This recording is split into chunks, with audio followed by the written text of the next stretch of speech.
Ieri in sto quartiere ci sono nato,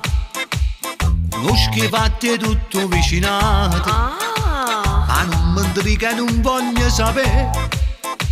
sono cose che non riguardano a me. Salvano per la pace coccru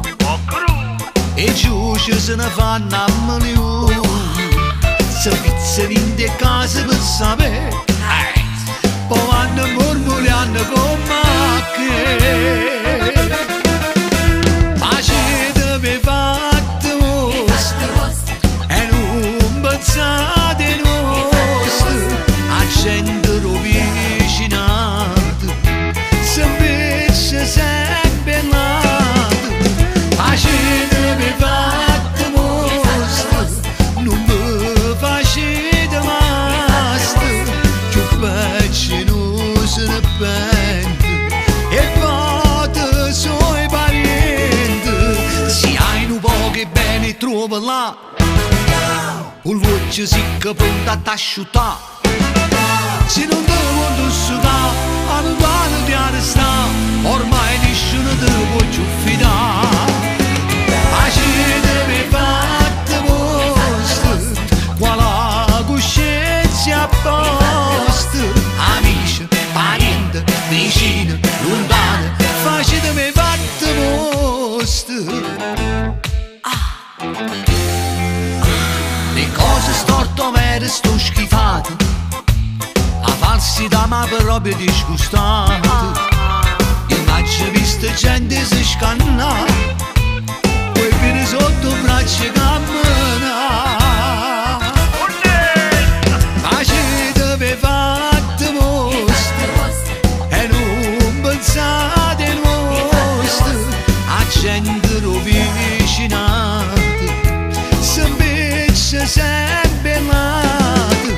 pace deve fatte vostre, non vi facete mastro, più peggio non se ne pente e fate suoi parenti, se hai un po' che bene trova là, con l'occhio si che pronta a t'asciutare, se non devo indossare a un dato di arresta, ormai nessuno te può più fidare, pace deve fatte vostre, qua la coscienza a posto, amici, parenti, vicini, lontani, facetemi fatte vostre.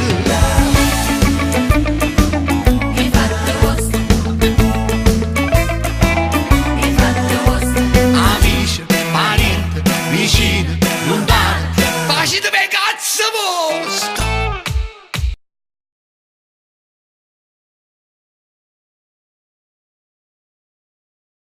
Pace deve fatte vostre e non pensate nostre a gente rovicinata, se invece sempre nato pace deve fatte vostre, non vi facete mastro, più peggio non se ne pente e fate suoi parenti, se hai un po' che bene trova là, con l'occhio si che pronta a t'asciutare, se non devo indossare a un dato di arresta, ormai nessuno te può più